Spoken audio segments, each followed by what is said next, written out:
everyone, welcome back. And if you're new to this channel, thanks for joining me.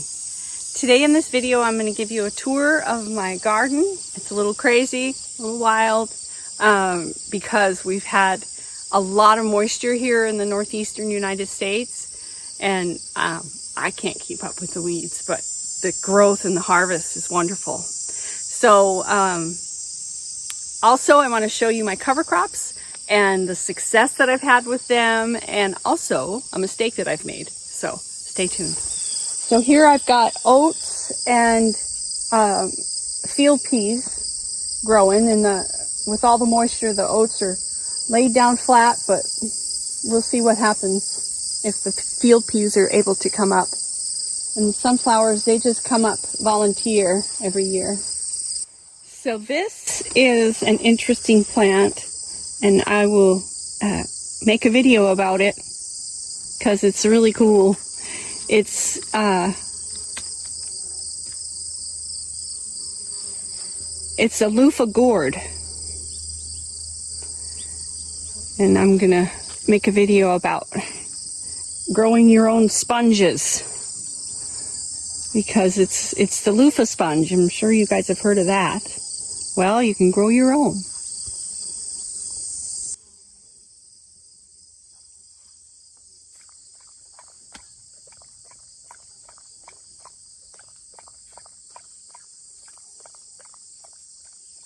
So we've managed to harvest about 4 rows of potatoes. The fingerlings are still growing. The russets are the ones that matured, and they're ready. It's like a patch of weeds, but there's russet potatoes in that ground.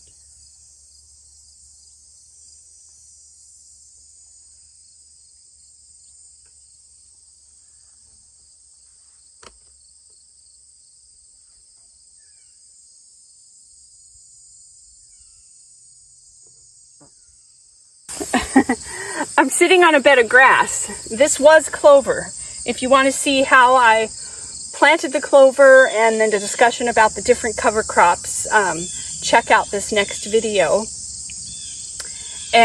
But to let you know what I've learned is, so number one, I did not plant the clover seed heavy enough to hold back the grass seed. So about a month ago, the clover was nice and strong. It was about 6 inches tall. There was some chunks of grass intermixed in it. And I know that I can cut clover and it'll grow back, but I used my weed eater and I cut it down too short, so that I killed the clover and all this grass came back. So that's the number. So number one, you need to plant the clover seed heavy, but the Dutch white clover I think would be better for walking paths because it's a lower growing, and maybe I wouldn't have to cut it at all. So that's the lesson I learned on that. I'm literally standing in the middle of a pollinator paradise. This is my success story. I mean, the buckwheat that I've planted has attracted many different varieties of pollinators. I've got the monarch, and I've got another small butterfly that looks like a monarch, and a black butterfly, and honeybees and bumblebees, and then 2 different varieties of wasps. So, and I'm right in the midst of it. I've got my cucumbers planted in the middle of them, and so I'm getting really good pollination on my cucumbers. So definitely the way to go.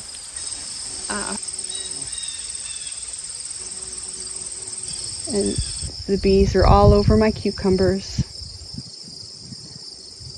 And then I've got the nasturtiums and zucchini and the tromboncino squash.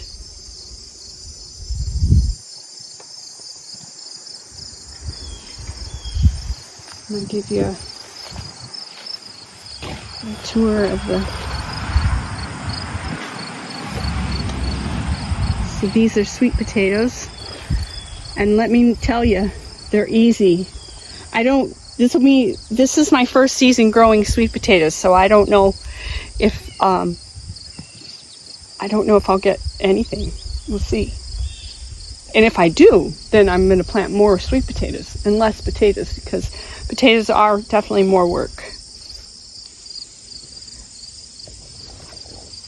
And then this is the amaranth. It's getting ready to bloom. And the buckwheat surrounding this rhubarb that I planted, it's a transplant. A friend of mine gave it to me. And I just wanted to nourish the earth around the rhubarb, because it just wasn't doing good where I planted it before. So maybe next year then I'll get a nice harvest of rhubarb.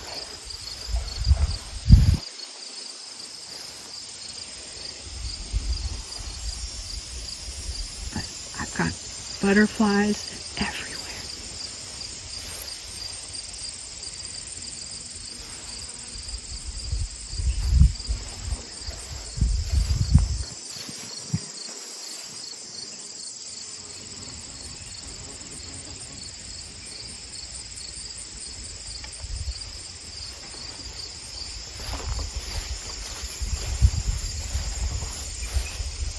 And my bulb fennel's doing good. This was charged crazy. I planted too much.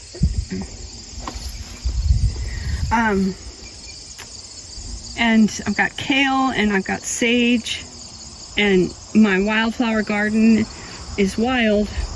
I had to let it go. I couldn't keep up with everything. Cosmos are getting ready to bloom. And this is another tromboncino squash that I had planted next to the sugar snaps, so that when the sugar snaps were done, the tromboncino will just climb over it. And I think that's the best winter squash plant. If you're in limited space, I think that's the best winter squash plant to grow, because it's vigorous, of course. It's a winter squash plant, but you can harvest the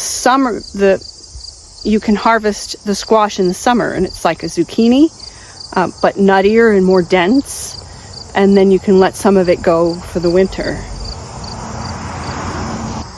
So because of the moisture, the tomato plants are okay. I keep them trimmed up, but they do have some symptoms of early blight.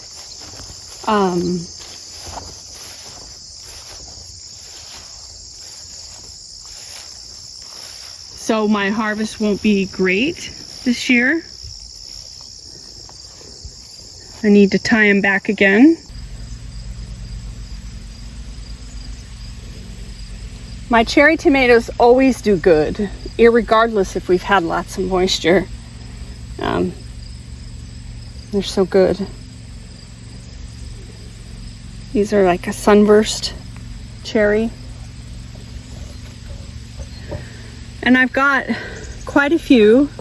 This is the Mediterranean variety. This is the painted serpent cucumber. It's finally starting to set. And then this is gooseberry. I've never grown gooseberry, just wanted to do it for fun to see what they're like. Look what I've got! I'll show ya.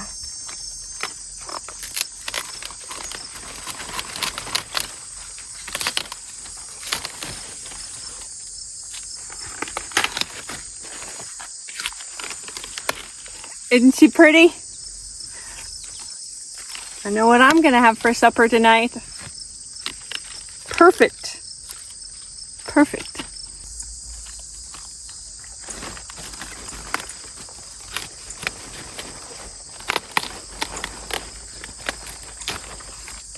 I'm gonna make some sauerkraut. Winter beans.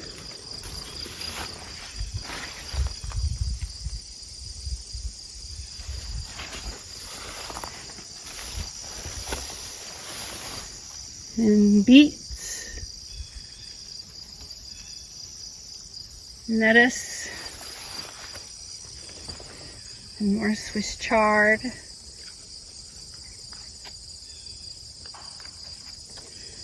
I'm going to show you my melon patch. And this is my melon patch. It's lovely when, it's nice when you can put down the landscape fabric and keep all the weeds out. And it looks nice and neat and tidy. Let me show you one of the biggest cantaloupe I've gotten here. I've got 2 varieties of melon, well 3 varieties of melon. 1 cantaloupe, 1 honeydew, and 1 watermelon. Look at that baby. Isn't she beautiful?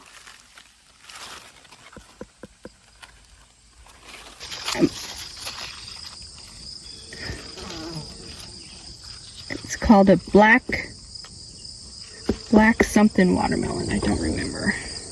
Look at these cantaloupes.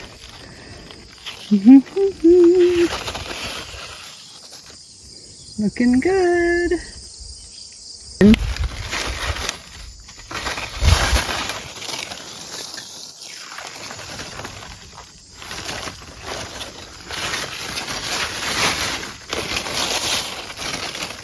Gonna be so nice. That's more a honeydew. So many varieties of melons. You should check it out and grow the unique ones because it's fun and you perpetuate the species and the variety of the species. This is the pumpkin patch and winter squash patch.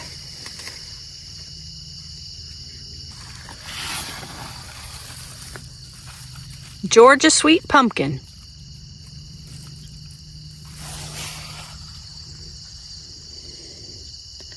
It's an excellent storage pumpkin. Isn't that a pretty blue Hubbard? So this is a miniature blue Hubbard because typically a blue Hubbard can get about 4 times that big. So this variety is a smaller variety. But blue Hubbard is a tasty winter squash.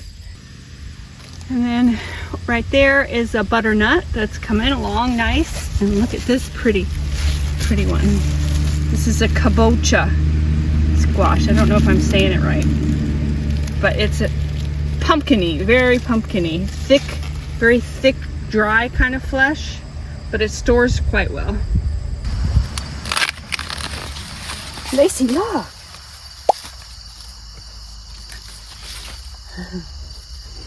Thanks for joining me today on the tour. Hope you enjoyed it. See you next time. Take care.